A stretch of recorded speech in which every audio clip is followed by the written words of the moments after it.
Breathe better and sleep deeper with the Levoit Classic 160 Top Fill Humidifier. Don't wait. Check out the link in the video description to get your Levoit Top Fill Humidifier on Amazon today and enjoy a healthier, more comfortable home. Welcome to FinTech Pulse, where we dive into the latest trends and innovations in the financial services space. I'm your host.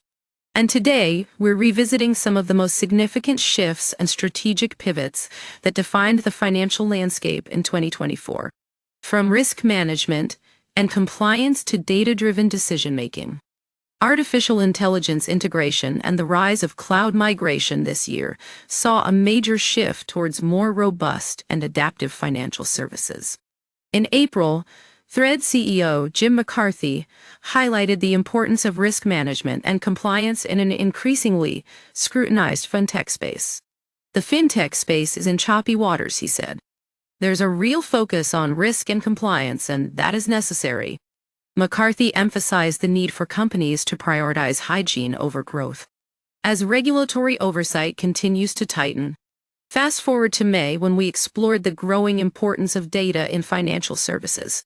With 27% of global companies now having a C-level executive dedicated solely to data management, it's clear that this is no longer just an issue. It's a business imperative. Citi Chief Digital Officer Michael Nagar shared insights on how his company has been harnessing the power of data to drive innovation and customer satisfaction. I like to look within our own industry to see where the consumer will be, as well as what our competitors are doing, he said. But I also look at other industries like in the airline industry, retail, healthcare. I like to see how users are adopting new technologies and how that could apply to what we're doing in banking. As payments automation became increasingly crucial for businesses of all sizes, American Express President of Merchant Services, Colleen Taylor, emphasized the need for seamless integration with accounting platforms. For those of us who provide payment solutions to companies, we need to make it easy for middle-market companies to use a fit-for-purpose solution, she said. But what about everything that happens around the payment? That's where financial services companies add services to protect, analyze, and optimize each transaction. We discussed this with Visa's Anthony Cahill, who shared his approach to building capabilities in-house while also acquiring external technologies or forming strategic partnerships.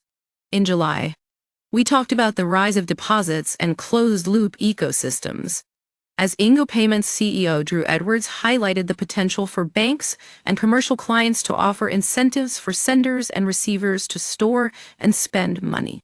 To actually drive adoption, it comes down to choices and incentives, Edwards said. As checkout technology continued to evolve, MasterCard Senior Vice President of Payments Optimization, Sumit Bihat, shared his insights on how real-time transaction analysis can help merchants reduce risk policies and improve approval rates.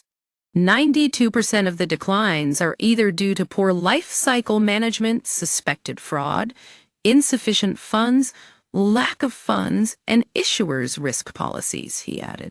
And finally, as the year closed out, we saw a major shift towards cloud migration in financial services. WS head of payment networks, Paul Chang, emphasized the importance of breaking down monolithic systems into microservices while syncing mainframe data to the cloud. It's about finding that sweet spot where both on-premise and cloud-based data exist, he said. That's all for today's episode of FinTech Pulse. We hope you enjoyed this recap of the most significant shifts in financial services in 2024. If you're interested in staying up to date with the latest trends and innovations, be sure to subscribe to our channel and hit that notification bell.